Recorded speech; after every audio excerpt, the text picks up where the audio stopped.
તમારી કંપની આવતીકાલે બંધ થઈ જાય તો? હા, આ એક સવાલ તમને પૂછું છું કે જો તમારી કંપની આવતીકાલે બંધ થઈ જાય તો તમારા ગ્રાહકોને શું ખરેખર દુઃખ થશે? તમારા કર્મચારીઓ તમને યાદ કરશે કે પછી બીજા દિવસે તેઓ બીજી કંપનીમાં જોડાઈ જશે? કડવું છે પણ સત્ય એ છે કે મોટા ભાગના બિઝનેસ પૈસાના અભાવે નથી બંધ થતા, પણ મિશનના અભાવે બંધ થાય છે. ગ્રાહકને તમારા નફામાં કોઈ ફરક જ નથી પડતો. કર્મચારીઓને તમારી કાર કે બંગલામાં કોઈ પણ ફરક નથી પડતો.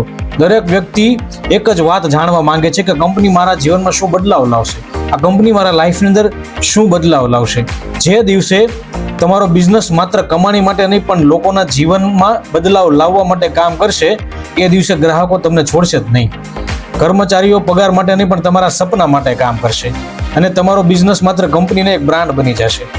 તો ચાલો આજે સમજીએ કે પાવરફુલ મિશન સ્ટેટમેન્ટ કેવી રીતે બનાવવું, જે લોકોને દિલથી તમારી સાથે જોડશે. સૌપ્રથમ કે બિઝનેસનું અસ્તિત્વ એટલે કે ધ પાવર ઓફ મિશન સમજીએ કઈ રીતે. તમારા ગ્રાહકોને મેં તમને કીધું કે તમારા નફામાં કોઈ પણ પ્રકારનો રસ નથી. તમારા કર્મચારીઓને પણ તમારી ગાડી કે બંગલામાં કોઈ ફરક નથી પડતો. મોટા ભાગના બિઝનેસ ઓનર્સ વિઝન અને મિશન વચ્ચેનો તફાવત સમજાવતા નથી. એટલા માટે ઘણા લોકો લખે છે કે મારે 100 કરોડનો બિઝનેસ બનાવવો છે, પણ એક જ સવાલનો જવાબ આપતા નથી કે 100 કરોડ તમને આપશે કોણ? જો તમે ઈચ્છો છો કે ગ્રાહકો, કર્મચારીઓ અને સમાજ તમારી કંપની વિશે દિલથી જોડાય, તો ફક્ત પૈસા કમાવાનું વિઝન પૂરતું નથી. એક શક્તિશાળી મિશનની જરૂર છે તમારે. આજે આપણે શીખીશું કે આવું મિશન સ્ટેટમેન્ટ કેવી રીતે બનાવવું જોઈએ, જે લોકોને તમારા કામ સાથે જોડાઈ જવા માટે પ્રેરિત કરે છે. વિઝન અને મિશન વચ્ચેનો તફાવત આપણે સમજવો છે. તો ચાલો કે વિઝન એટલે તમારા સપના, તમારા લક્ષ્યો અને ભવિષ્યની દિશા. પણ મિશન એક અલગ સવાલ પૂછે છે કે તમારો બિઝનેસ અસ્તિત્વમાં શા માટે છે?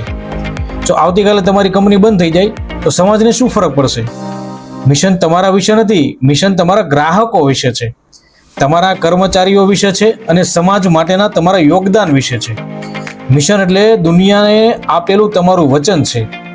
મિશન સ્ટેટમેન્ટનું મહત્વ જ્યારે તમે કહો છો અમે ગુણવત્તા આપીએ છીએ, અમે ઈમાનદારીથી કામ કરીએ છીએ કે અમે લોકોની સમસ્યાનો ઉકેલ લાવીએ છીએ, ત્યારે લોકોનો વિશ્વાસ વધે છે. અને જ્યારે તમે કહો છો કે અમે અમારી ટીમના જીવનમાં પણ વિકાસ માંગીએ છીએ, ત્યારે કર્મચારીઓ ફક્ત પગાર માટે નહીં પણ તમારા મિશન માટે કામ કરે છે. મોટું સામ્રાજ્ય એકલા માણસથી ક્યારેય બનતું નથી. લોકોને તમારી સાથે શારીરિક રીતે, માનસિક રીતે અને ભાવનાત્મક રીતે જોડવાનું કામ આ મિશન કરે છે. મિશન સ્ટેટમેન્ટ કેવી રીતે બનાવશો હવે આપણે એ સમજીએ. આ 4 સવાલોનો જવાબ તમે લખો. પહેલો, કે તમને આ બિઝનેસ કરવાનો સાચો જુસ્સો શું છે અને ક્યાંથી આવ્યો? બીજો, કે તમારા ગ્રાહકને સૌથી મોટો ફાયદો શું મળશે તમારાથી કે તમારા બિઝનેસથી? ત્રીજું, તમારી ટીમના જીવનમાં તમે કયો બદલાવ લાવવા માંગો છો? અને ચોથું, કે તમારા બિઝનેસથી સમાજ અને દેશનું શું યોગદાન મળશે? આ 4 જવાબને ભેગા કરીને 2 કે 3 સરળ અને સ્પષ્ટ લાઇનમાં લખો. એ જ તમારું મિશન સ્ટેટમેન્ટ છે. મિશનને જીવંત બનાવો. મિશન લખીને ફાઇલમાં મૂકી દેવાનું નથી. તે તમારી ઓફિસમાં દેખાવું જોઈએ, તમારી વેબસાઇટ ઉપર હોવું જોઈએ, તમારા સોશિયલ મીડિયા પર હોવું જોઈએ. દરેક વ્યક્તિને ખબર હોવી જોઈએ આ માત્ર કંપની પૈસા માટે નહીં, કમાવા માટે નથી, પણ એક મોટા હેતુ માટે કામ કરે છે. જ્યારે તમારો હેતુ મજબૂત હશે ત્યારે યોગ્ય લોકો આપમેળે તમારી સાથે જોડાતા રહેશે. હવે મને તમે એક વાત કહો કે શું તમારી કંપનીનું મિશન સ્ટેટમેન્ટ તૈયાર છે? જો નથી તો આજે જ આ 4 સવાલના જવાબ તમે લખો, અને જો તૈયાર છે તો કમેન્ટમાં એને શેર કરો. આગામી વિડીયોમાં પણ હું એ વાત કરીશ કે બિઝનેસની વેલ્યુઝ અને ઓબ્જેક્ટિવ વિશે, જે તમારા બિઝનેસનો પાયો મજબૂત બનાવશે.